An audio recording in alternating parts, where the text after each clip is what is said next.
নমস্কার বন্ধুরা, আমি অনিমা অনিস কুকস অ্যান্ড ক্রিয়েশনে সকলকে স্বাগত। আজ আমি চাল কুমড়োর নিরামিষ আমিষ দুটোই রান্না করে দেখাবো। প্রথমে আমি চাল কুমড়ো এভাবে কেটে নিয়েছি। তারপর কড়াই বসিয়ে কড়াইয়ে 2 চামচ সর্ষের তেল,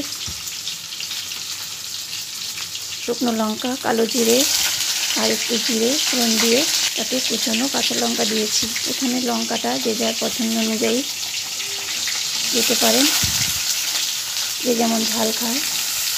তারপর কেটে রাখা চাল কুমড়োটা দিয়ে দেবো। এভাবে সব চাল কুমড়োটা দিয়ে দিলাম। এরপরে নুন দিলাম স্বাদ মতো আর পরিমাণ মতো হলুদ দিয়ে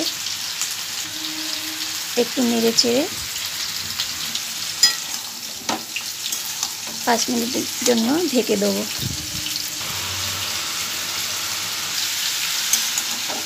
একটু মিডিয়াম আছে এটা রান্না করে নিতে হবে।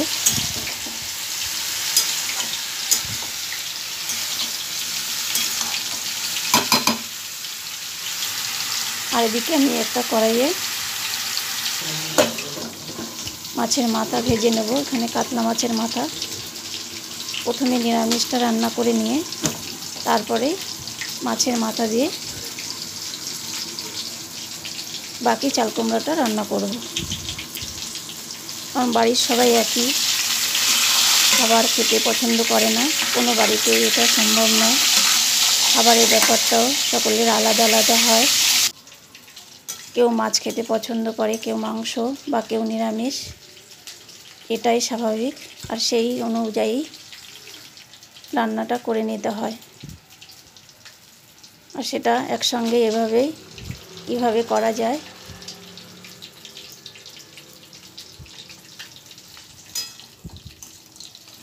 এদিকে আমি নিরামিষ করে নিলাম। কিছুটা বাদাম ভাজা দিয়ে দিলাম আর গোবিন্দভোগের চালের গুঁড়োটা দিয়ে দিলাম, এতে একটু স্বাদ ভালো হবে।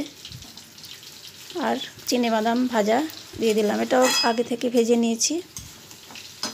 এভাবে একটু নেড়ে চেড়ে জলটা টেনে গেলেই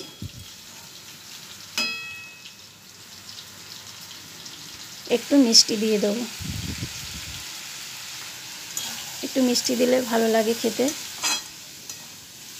যে পছন্দ করেন না, নাও দিতে পারেন, তবে মিষ্টি দিলে এর স্বাদটা একটু অন্যরকম হয়।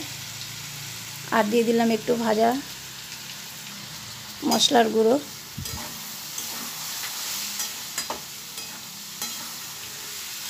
তারপর এটাও নিরামিষ, এটা নামিয়ে নিয়ে এবার আমিষটা করে নেব। এদিকে যে মাথা ভাজাটা হলো ওটা বাদ বাকি চাল কুমড়োর মধ্যে দিয়ে দেবো। এভাবেই দুটো করে নিতে হয়। আমিও করে নিলাম।